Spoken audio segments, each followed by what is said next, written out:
Toetsana efatra tokony hananantsika kristianina. Ampiaro amin'ny fiainana andavanandro ary reto aza miala ary manasanao anaraka an'izany hatramin'ny farany.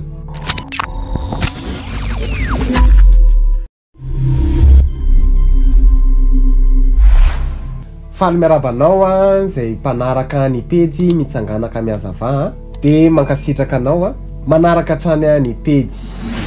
Raha voasambana ianao manaraka an'izao vidéo zao dia manasanao isabone ny pejy mba ahafahanao mahita vidéo satria isan-kerinandro izahay dia mamoaka vidéo tahaka izao foana. Dia manentana anao ihany koa anao partage maximum any amin'izay groupe misy anao. Toetsaina efatra tokony hananantsika kristianina. Voalohany, manetretena.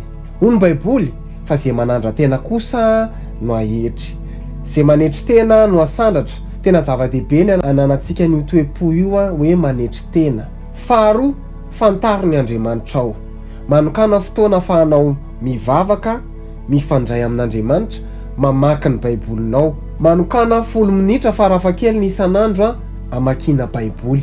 Ianarana sy andinihana ny soratra masina. Io ny fomba tsara indrindra fa atsika mianatra ny fitsipiky ny fiainam-panahy.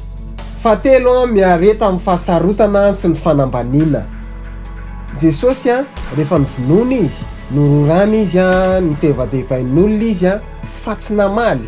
Ary izay mila toe-po hananantsika kristianina, aza mamaly ratsiny ratsy na fanaratsiana amin'ny fanaratsiana fa amin'ny famaliana hoy Andriamanitra. Ary fahaefatra farany matokian'Andriamanitra.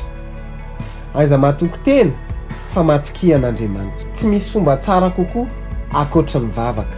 Hitanao ny Andriamanitra raha nafinaritra anao ny vidéo dia aza misalasala, mileke sy micommente sy mipartage dia manome fotoana antsika amin'ny herinandro andray veloma tompoko.